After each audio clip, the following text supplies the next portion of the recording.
What's up, Bears fans? It's Brandon. We're back, better than ever, and ready for another episode of Bears Latest. This is being recorded on Wednesday, April the 23rd, one day before the NFL draft. That means one more sleep until the draft. That means in the next 24 hours or so, we're finally figuring out who the Bears and the 31 other teams in the NFL are picking in the first round, or finding out who's maneuvering with draft picks, players, future draft picks, whatever collateral is out there to move up, down, all around, maybe even trade back into the first round. Who knows what we're going to see? But more and more, it's looking likely that there is going to end up being some movement during the draft. This is the first time in a while where we haven't seen draft picks being traded, first round picks being traded to other teams before the start of the draft in a while. This is it's kind of unusual. We're used to seeing movement by now. Um, but it sounds like behind the scenes that there's a lot of picks that are, or a lot of potential trades that are already in the works, and contingency plans have been made, and it sounds like it could be a wild ride tomorrow. And really, really looking forward to figuring out who in the world we're going to end up taking at number 10 or somewhere else in the first round. I mean, who knows? Um, so I'm going to give you my final predictions actually, because I've got two sides of this. My first side is that I believe that the Bears have a great front office. They have a great coaching staff. They are great at evaluating talent and finding players that are going to fit the direction that this team doesn't want to go. It's not a matter of a square peg in a round hole. Uh, but both coaching staff and front office are working together to find players that are going to work for our team. Nobody's working against each other. Everybody is on the same page. The transparency seems to be very much there, and it looks like we have some competency finally showing up in the draft room. And really, really looking forward to seeing that. But the real question is, what are the Bears actually going to do?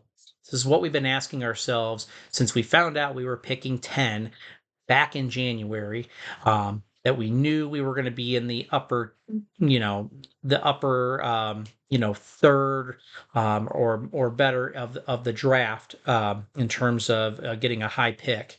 Uh, so here's what I think. There's a lot of rumors that Ashton Jeanty um, that it will not fall to the Bears. He will be drafted by another team unless the Bears grade up, which a lot of people are talking about that. But I also think at the same time, because this is such a talent rich draft, especially in the needs that the Bears have, since there is great depth there, I can't see them parting with their second round picks or their third round pick as well to move up a couple of spots to draft Ashton Jeanty when you also have running backs like Travion Henderson and Quinshawn Judkins and Caleb Johnson. And you also have Omarion Hampton. You have other great backs out there. Yeah, they're not in that top tier blue chip, uh, a level that we've all have seen out in the media and ranking wise, but that doesn't mean that this coaching staff isn't going to be able to get the most and the best out of whoever they put in there, um, especially with there being other needs. And right now, we're looking to continue to develop this team and to get youth injected.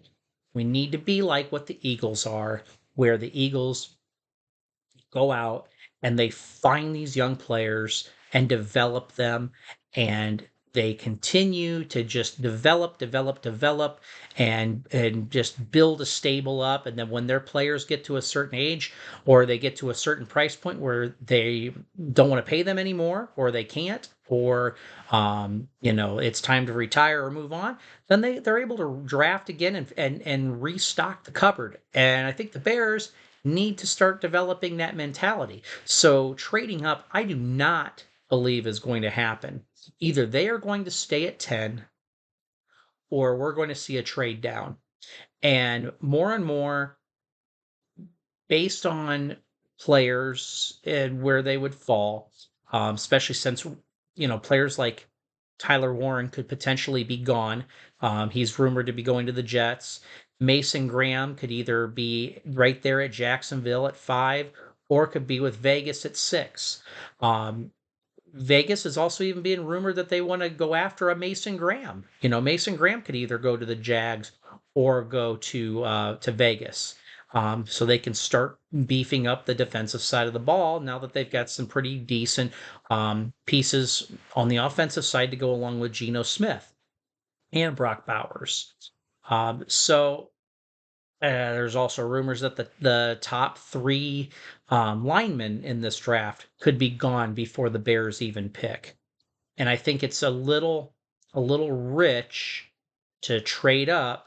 Yeah, you're going to go get that bona fide starter, that blue chipper, but at the cost of not being able to continue to draft and load this team up with talent, because there is a lot of talent. There may not be these blue chips, but that a lot of the analysts dub them. But there's some quality players there, and there are some analysts that believe that the Bears can potentially get 4 starters in the first 2 days of the draft. 4 starters easily.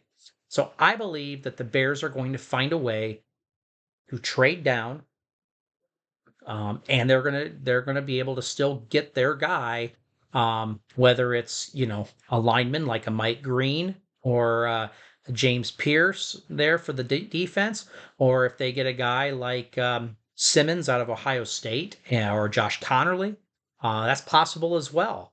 I don't think you're going to be seeing a running back taken by the Bears if they trade down.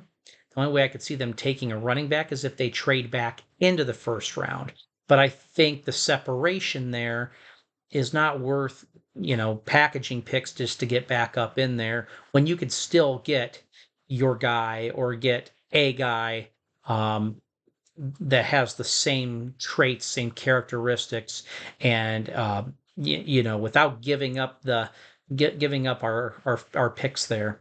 So I think that we're either going to stand pat and take best player available at 10, or we're trading down and we are going to continue to stockpile picks, maybe get another third rounder, or maybe depending on how you maneuver some of your second round picks, maybe either get a second round upgrade, or find a way to trade back into the second to acquire more. There could be a lot of trade movement where they just pile on picks. And because if you noticed some of the pre-draft visits and private workouts and things, it wasn't all first and second round players. There were a lot of late day 2, day 3 picks in there as potential picks as well. So I could see the Bears looking to acquire more picks so they could go after those guys that would be not only complementary players for 2025, potentially 2026, but could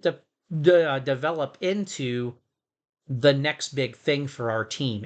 And this is where the growth process and the development and the stocking of the cupboards begins. Something that Bears fans have not been used to in, like, I don't know, forever.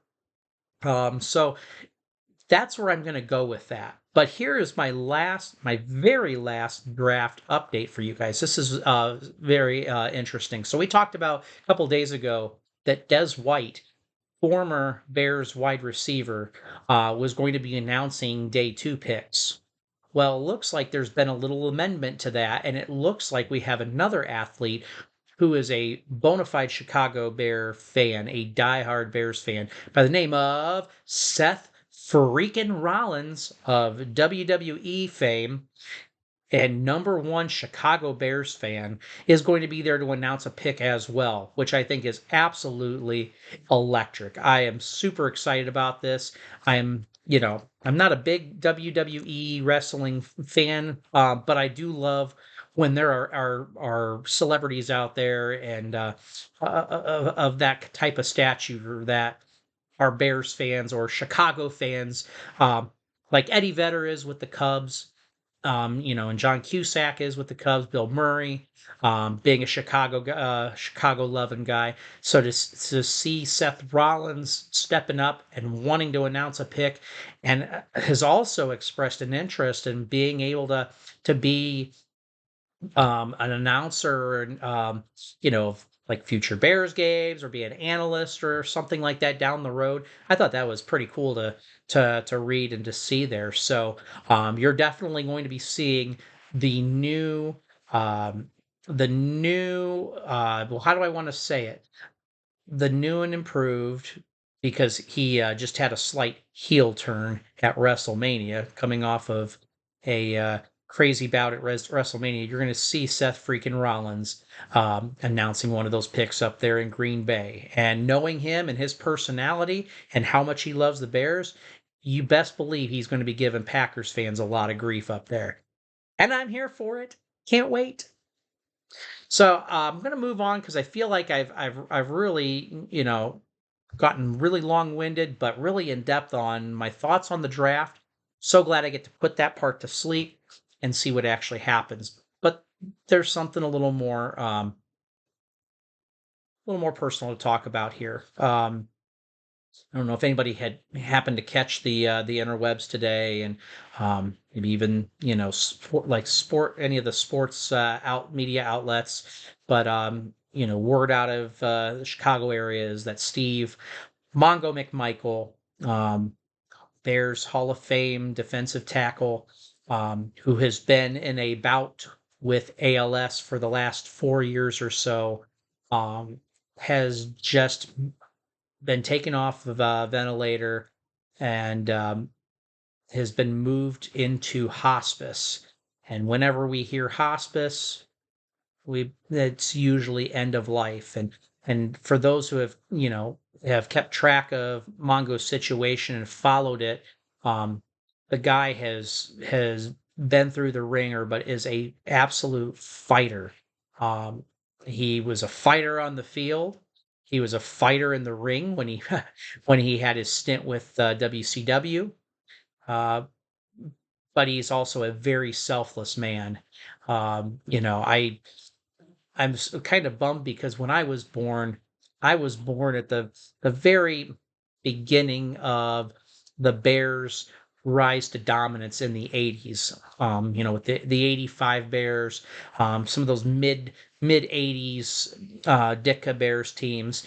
But Mongo was right there in the middle of that D line. And Mongo went to work every single game and busted his tail. One thing, being a Bears fan, is I love going back and I love watching on YouTube. I love watching the old broadcasts, the old CBS, John Madden, Pat Summerall games, Dan Deerdorf when he was on there for a time. Love watching those in full, those games, and being able to see those players and not just hear about them from people, but to now be able to go back and watch and relive that. And there were so many amazing players during that time, but the one that didn't really get as noticed was Mongo.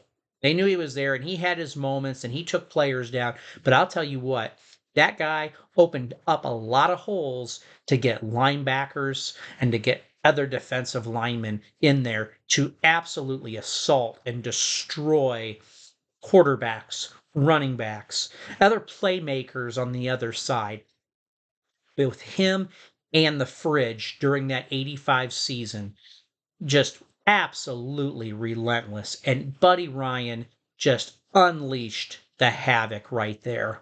A lot of it is accredited to what Mongo was able to do right up there on the line. I bet if you ask a Dan Hampton or a Richard Dent, Wilbur Marshall, Mike Singletary, any of those guys, they'll tell you that Mongo worked his tail off, and he's a reason why we were able to do a lot of things we did with the 46 defense. Um, a lot of people talk about how Warren Sapp changed the defensive tackle position and things like that. Um, a lot of guys even talk like Tony Siragusa when he was with Baltimore, and how he was able to make a difference. But Mongo was one of the first ones there to really take that position to the next level. And anybody can go ahead and argue with me on that. I do not care. What I see there is I see somebody who played with intensity.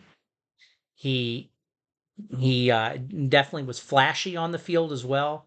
But I'll tell you what, he lifted up his brothers on the field, and sometimes he ended up not getting all the accolades, and he didn't care because they won.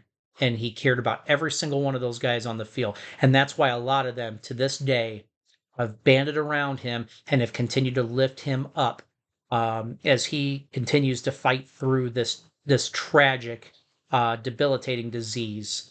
And so relieved that he was able to be inducted into the Hall of Fame.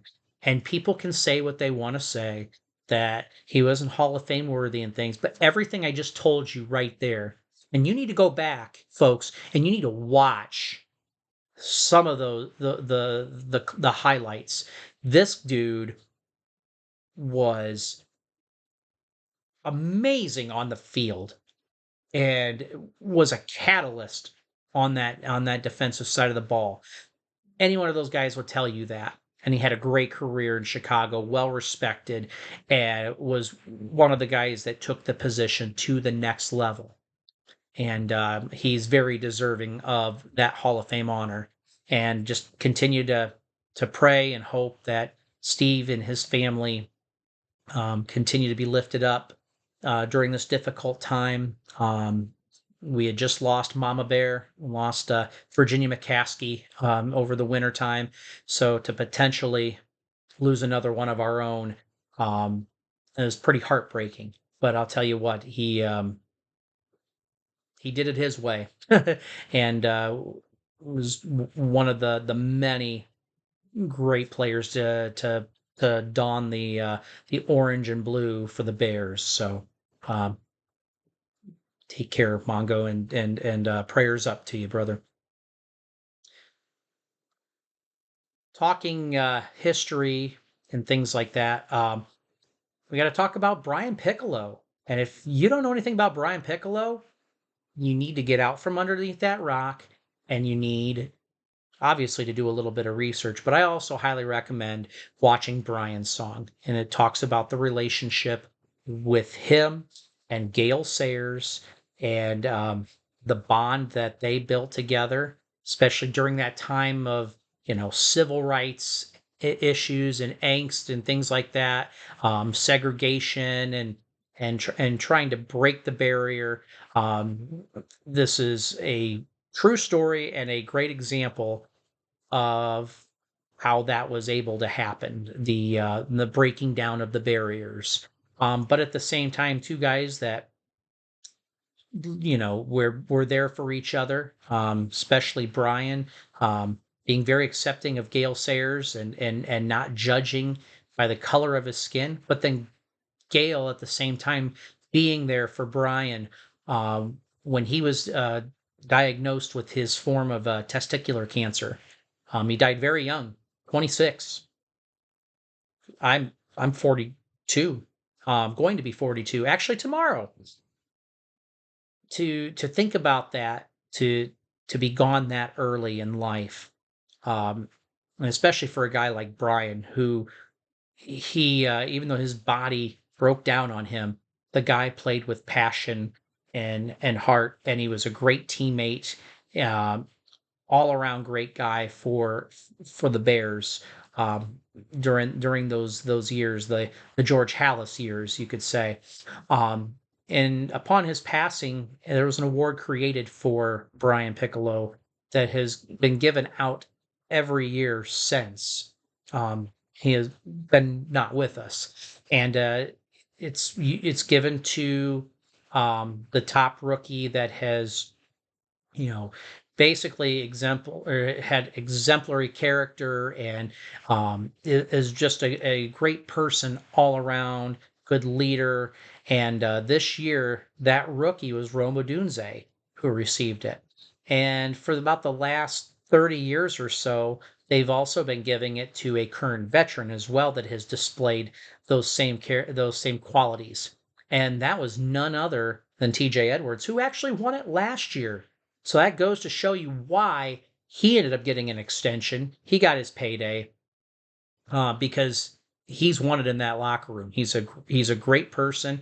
He's a great teammate. He's a great leader. And to see him and Rome both get that award together, and to to be able to look at them and say, those guys embodied the same characteristics, same qualities of Brian Piccolo. Um, it just makes not only the Bears a better team, but it makes the NFL better. It just makes the world a better place. So congratulations to those guys. I think it's absolutely outstanding. From what I've been told, it sounds like Ben Johnson at the ceremony had wrote a poem. I've read it. I wasn't going to sit here and go verbatim, but I highly recommend that you go and look it up with a little bit of help, and his obviously talents and everything and wordsmithing. He put together a beautiful poem in memory of Brian Piccolo. And guys, I don't think I've ever, maybe since Dicka maybe, that we've seen something like that where we embrace history, we we lift up the tradition in our franchise. And when I saw that he did that, because he didn't have to do that, he could have just smiled and nodded and been like, "Yep, this was from last year. I'm new." Da-da. No, he brought something to the table, and it shows how much he respects and appreciates this organization and how embedded he wants to be into our organization. Folks, this is incredible. This type of stuff, we haven't seen this since Ditka. I'm just going to be honest. I mean, when Ditka was hired, and the connection with him and Papa Bear, and all the things that he wanted to do for George Halas, he was big on tradition. And to see that something like this, and it may not seem like a big deal to you, but go and read the poem. It will move you. Highly recommend it. But awesome. I just continue to be impressed by Ben Johnson, to be impressed by the direction of our organization, and how, that level of elite high quality with our team and all of the different phases is just incredible. So I could talk about it forever, as you've noticed. So I should probably move on. So I will. I'm going to bring you to the last segment for today. As we get ready for the draft, I've been doing a little bit of deep dive, going back into previous drafts, and I don't want it to be like, oh, what happened in this day in draft history. So actually, I'm going to switch it up a little bit. April 23rd, 2018. So 7 years ago, on this day, two legends signed one-day contracts and retired with the Bears. One of them is in the Hall of Fame, just recently inducted into the Hall of Fame. And the other was a guy that we drafted and was a starting running back for us and should have never left Chicago when Phil Emery came in as GM. Mark Trestman should have never left, due to all the tenuous stuff that was going on there. He should have remained a Bear for life, along with this other guy as well, this Hall of Famer. And that's none other than Devin Hester and Matt Forte. if you are a Bears fan that you followed them in your teens and 20s, in the about 20 years ago or so, in that whole era, um, you know what I'm talking about when you talk about a legend like Devin Hester, who basically his rookie year returned everything in sight. And I mean, it was electric. He could go from one sideline to the other and then up the field and all around just to go and make incredible return plays. I remember that rookie season of his in '06. Um, just absolutely electric. The punt returns, the kick returns, um, getting him in the second round was an absolute steal, and they thought he was going to be a cornerback. And dude ended up becoming a return guy and a legend and a new Hall of Fame uh, inductee for the Bears. So Matt Forte didn't have the level, some would say, of career as what maybe a Devin Hester did, but the guy worked his rear end off for this team, was a hard runner, was a great team leader. He was somebody that everyone listened to. And to watch him run, especially in the NFC Championship game, and that season in general, for the Bears was very cool. I mean, the offense had some teeth, and that especially that ground game was incredible. Just going back and watching some of the stuff he did. I mean, the guy never wanted to come down. He played all the way through to the whistle, all the time, and to see those two guys retire together, same day, same year, with the Bears, kind of made things right with the world again. So, congratulations to those guys. I'm looking forward to seeing what second round picks we get Friday night. And I'm excited to possibly look into my crystal ball and see that they might be potential Hall of Famers down the road. But um, I don't want to blink too fast and see it all go by. So I want to live in the moment. I'm going to trust the Bears. They're going to have a great draft tomorrow night and beyond. And just really excited to see where we're going to go with this.